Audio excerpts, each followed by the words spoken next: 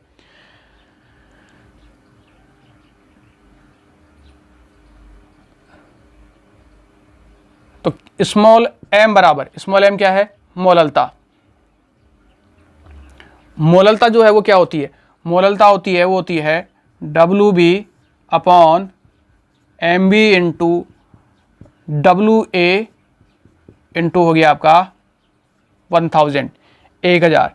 ये होती है समीकरण नंबर 2। समीकरण 2 का मान समीकरण 1 में रखने पर, समीकरण 2 का मान देखो, डेल्टा टी बी बराबर K B into M, small M मोललता वो होती है W B into 1000 upon M B into W A.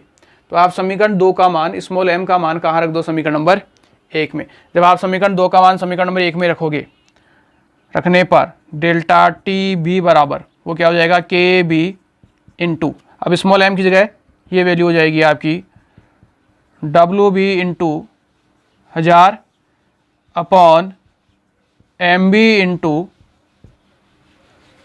W A.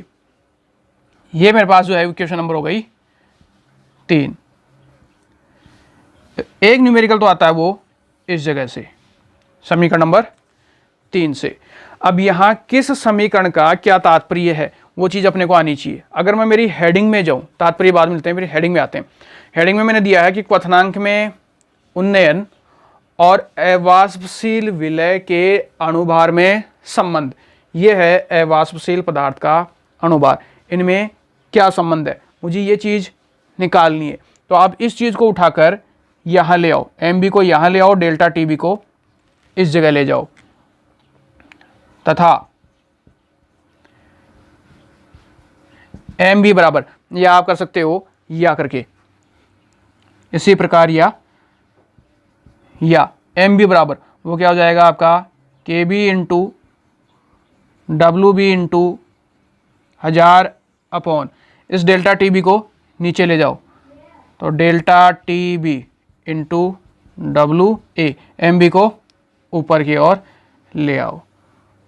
तो यहाँ से इस समीकरण के द्वारा जो है वो आप उसका अवाष्पशील पदार्थ का अणुभार ज्ञात कर सकते हो। तो यहाँ से अवाष्पशील पदार्थ का अणुभार ज्ञात हो जाएगा, यहाँ से क्वथनांक में उन्नयन ज्ञात हो जाएगा। आपको मूल रूप से एक समीकरण ये याद होनी चाहिए। अब इसमें से कुछ भी पूछा जाए तो वो चीज़ आप आसानी से निकाल सकते हो। बस इसी फॉर्मूले से तैयार किया मैंने, ये तो रटना नहीं है इसको।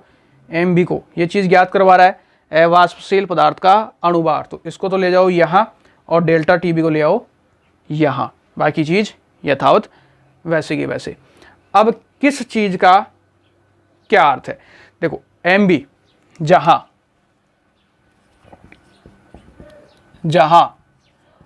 एम बी है विलय पदार्थ का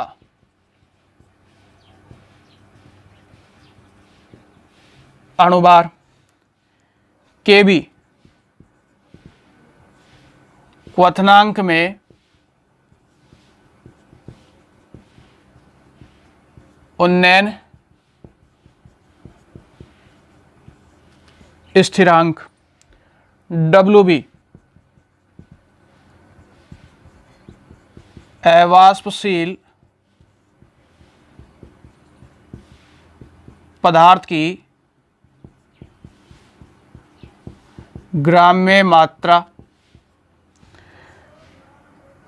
डेल्टा टी बी क्वथनांक में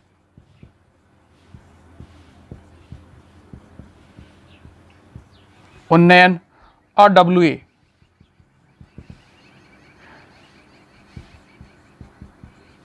विलायक की ग्राम में मात्रा।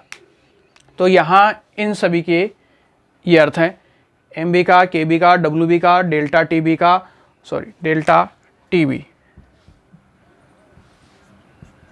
डेल्टा TB और WA। तो इनके अर्थ आपको याद होने आवश्यक हैं। ये हिंदी के टर्म आपको याद होने आवश्यक हैं। A और B का ध्यान रखना कि A को क्या माना गया है और B को क्या माना गया है। तो इस प्रकार जो है वो क्वथनांक में उन्नयन और अवाष्पशील पदार्थ के मोलर द्रव्यमान या उसके अणुभार में जो है वो संबंध दिया जा सकता है। ध्यान रखना, अणुभार की जगह क्वेश्चन के अंदर मोलर द्रव्यमान शब्द भी हो सकता है। इसी को मोलर द्रव्यमान या अणुभार कहते हैं। क्लियर, कोई दिक्कत नहीं होनी चाहिए। नेक्स्ट अगला जो है, अगर इसे मैं वन टॉप गुणांक से संबंधित करूं, इसी डेरिवेशन को, जो अपना एक्चुअल में डेरिवेशन था वो खत्म हो गया है, कंप्लीट हो गया है यहाँ इस जगह जो मैंने हेडिंग डलवाई थी। अब इसमें आता है कि अगर इसी चीज़ को क्वथनांक के यानी वन टॉप के अनुसार, अगर वन टॉप के अनुसार मैं इसको संबंधित करूँ और मुझे यहाँ से जो है वो इसकी वाष्पन एंथैल्पी चाहिए, तो उसको मैं किस प्रकार से निर्धारित कर सकता हूँ। तो वो राशि भी यहाँ से ज्ञात की जा सकती है। ठीक है, तो फिलहाल यहाँ तक लिखें, उसके बाद नीचे पॉइंट लिखो, जो मैं पॉइंट लिखा रहा हूँ वो लिखोगे और उसके बाद में आगे का।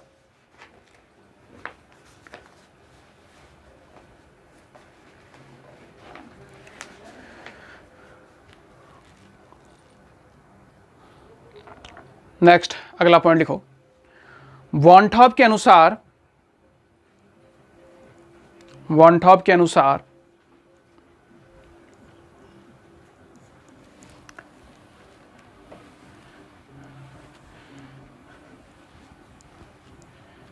KB को,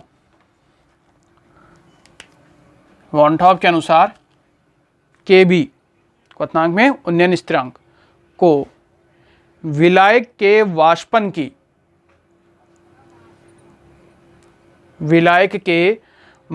की गुप्त ऊष्मा से, विलायक के वाष्पन की गुप्त ऊष्मा से निम्न प्रकार से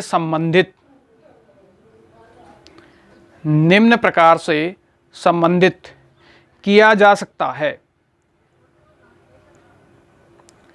निम्न प्रकार से संबंधित किया जा सकता है। तो जब इसको गुप्त ऊष्मा से संबंधित करना है तो उसके लिए हो जाएगा MARTB का होल स्क्वायर डेल्टा H वाष्पन इंटू 1000। इसके द्वारा जो है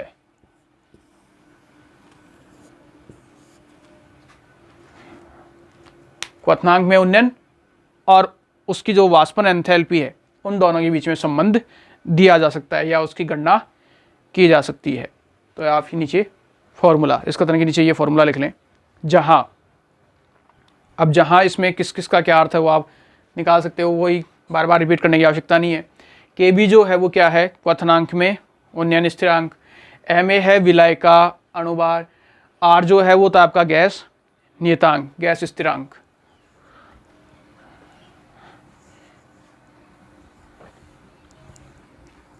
यहाँ आप क्या ले सकते हो, जहाँ KB है क्वथनांक में उन्नयन स्थिरांक, MA बराबर R बराबर TB बराबर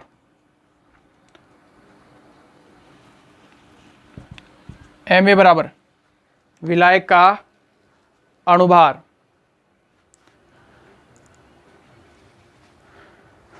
विलायक का अणुभार, R बराबर गैस नियतांक, R बराबर गैस नियतांक, TB बराबर विलायक का क्वथनांक, डेल्टा TB नहीं है, डेल्टा चिन्ह होता तो क्वथनांक में उन्नयन हो जाता। टीबी बराबर है जो अपने ग्राफ में लिया था, टीबी बराबर है विलायक का क्वथनांक,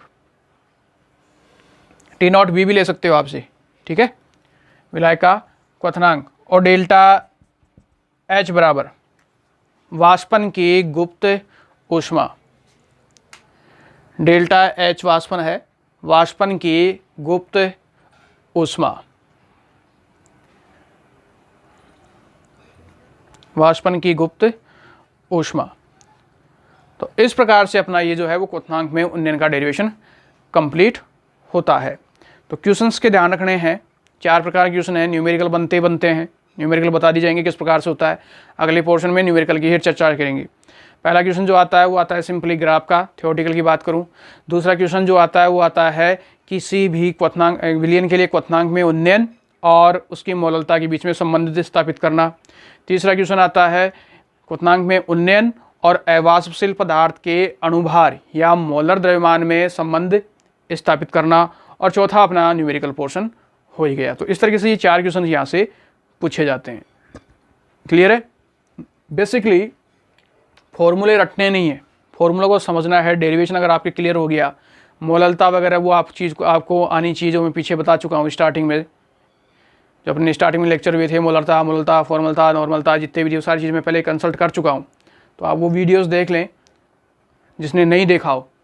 उसके बाद में ये चीज़, तो इन चीज़ों को समझने के लिए कंटिन्यूसली ज़रूरी है, निरंतरता ज़रूरी है। आप बराबर प्रॉपर रूप से सब चीज़ देखोगे, समझोगे तो आसान हो जाएगा। और बीच में से उठा के देखोगे तो फिर समझ में नहीं आएगा कि क्या चल रहा है, चाहे वो मैं हूँ चाहे और कोई हो, अदरवाइज़ कोई भी। अगर मैं भी पढ़ूँ बीच में से देखूँ नहीं समझ में आएगा। तो प्रॉपर रूप से आप कंप्लीट देखो, सब चीज़ देखो, उसके बाद में स्टेप बाय स्टेप आगे बढ़ते जाओ। तो नेक्स्ट अगला हिस्सा जो अपना न्यूमेरिकल पोर्शन होगा, जिसे मैं नेक्स्ट अगले वीडियो के अंदर कंसल्ट करूँगा।